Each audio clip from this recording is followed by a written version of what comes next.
Hi പ്രിയപ്പെട്ട അമ്മമാരെ, നമ്മുടെ ഈ നാല് ചുമരുകൾക്കുള്ളിൽ ഒതുങ്ങി തിരക്കിട്ട് ഓരോ കാര്യങ്ങളും ചെയ്യുമ്പോൾ നമ്മൾ പുറത്തുള്ള ലോകം എത്രമാത്രം ശ്രദ്ധിക്കാറുണ്ടെന്ന് ആലോചിച്ചിട്ടുണ്ടോ? പലപ്പോഴും നമ്മൾ പുറത്തേക്ക് നോക്കാറുണ്ട്, പക്ഷെ ഒന്നും കാണാറില്ല. ഈ തിരക്കുകൾക്കിടയിൽ നമ്മുടെ മനസ്സിന് ഒരു ഉണർവ് കിട്ടാൻ പ്രകൃതിയേക്കാൾ നല്ല മരുന്ന് വേറെയില്ല. അതുകൊണ്ട് ഇന്നത്തെ നമ്മുടെ ചലഞ്ച് ഇതാണ്. ഇപ്പോൾ തന്നെ, അല്ലെങ്കിൽ നിങ്ങൾക്ക് സൗകര്യമുള്ളപ്പോൾ നിങ്ങൾ പുറത്തിറങ്ങുക, അല്ലെങ്കിൽ ഒരു ജനലിന്റെ അടുത്തേക്ക് പോവുക.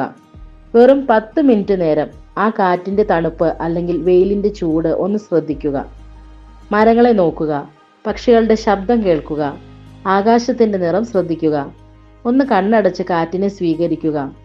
ഈ 10 മിനിറ്റ് നിങ്ങളുടെ ശരീരത്തിനും മനസ്സിനും ഒരു പുത്തൻ ഉണർവ് നൽകും. ഇതൊരു ചെറിയ കാര്യമല്ല, വലിയ മാറ്റമാണ്. പ്രകൃതിയുമായി അല്പസമയം ചിലവഴിക്കുന്നത് നിങ്ങളെ കൂടുതൽ ഉന്മേഷവതിയാക്കും. ഈ ചലഞ്ച് ഏറ്റെടുത്ത് ഇന്ന് നിങ്ങൾ പ്രകൃതിയെ ആസ്വദിക്കുമല്ലോ, അല്ലേ? നാളെ പുതിയൊരു ചലഞ്ചുമായി കാണാം. Thank you.